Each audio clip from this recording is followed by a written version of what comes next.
the blockchain of things.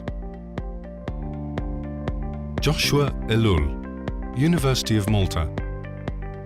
Peter Busch from Bosch.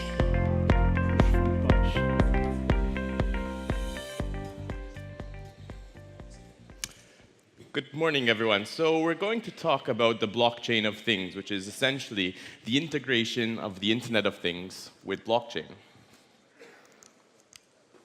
So what is the Internet of Things? A lot of people have been talking about blockchain. Let's give just a brief overview of what the Internet of Things is.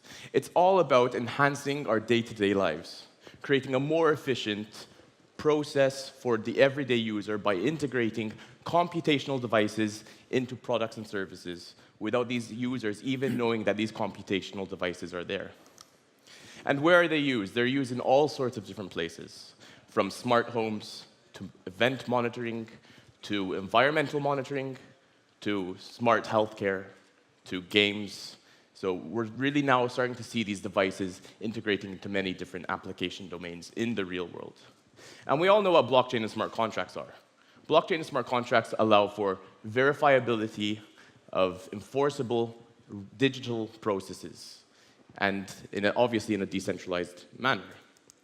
Now, if we have these digital processes that are enforceable, automatable, and they're tamper-proof, wouldn't it be great if we could integrate the real-world processes using the Internet of Things to achieve decentralized, tamper-proof, verifiable, real-world processes?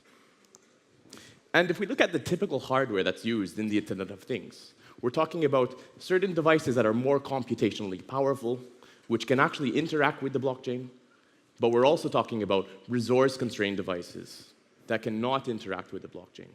So how can we actually go about integrating these resource-constrained devices with the blockchain? We're talking about two different worlds. We're talking about resource-constrained systems trying to interact with a resource-hungry system. We're talking about a system that has ad hoc connectivity, which is trying to speak to a paradigm that is enforcing always-on connectivity. So there's this disconnect between the blockchain and the Internet of Things. And there are three main challenges that we need to overcome to achieve this reality, including lightweight protocols, which a number of people out there are proposing, including how we can define the Internet of Things paradigm, the execution that it will actually do based upon the smart contracts that they are agreeing to. And also, once we're executing code based upon the smart contracts, how can we implement proof of service that they actually implement what they're agreeing to in the smart contracts? And once we achieve these goals, we can start to realize true integration of the blockchain of things.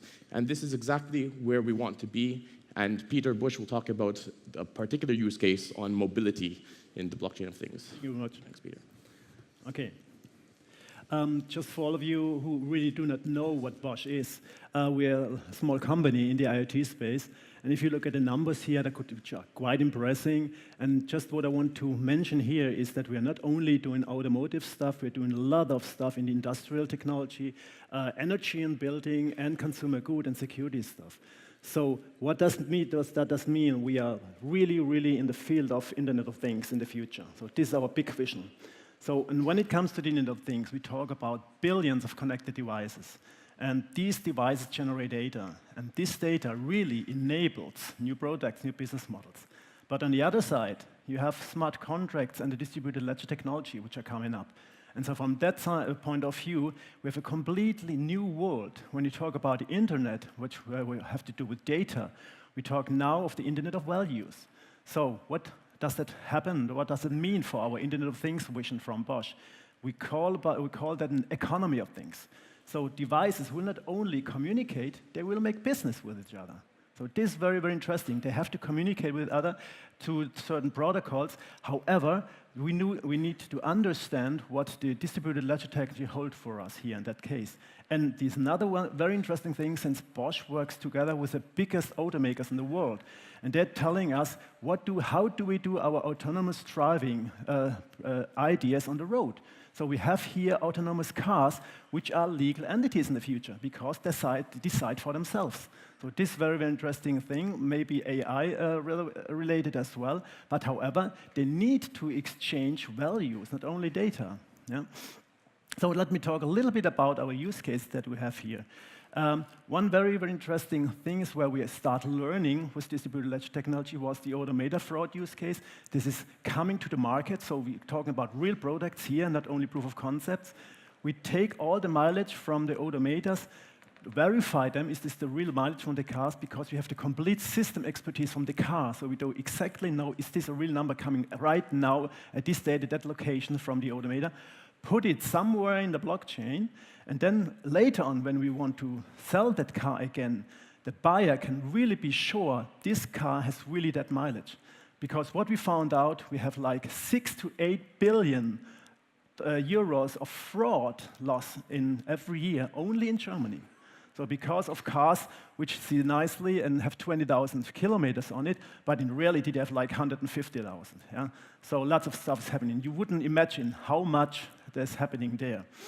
The next very, very important thing here, when we talk about the car of the future, I'm only talking mostly about mobility because I'm the product owner here for mobility.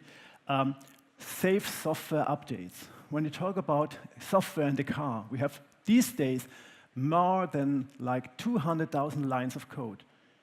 In the future, we will have millions of lines of code in the cars. Lots of new, very interesting technology in the car, doing AI, doing autonomous driving, doing all that other very interesting stuff which come up in the future. And we really do not exactly know how this will work out, because they are all talking to each other, they are talking to the roads, they are talking to smart cities, they have access to smart grids, and so on and so on.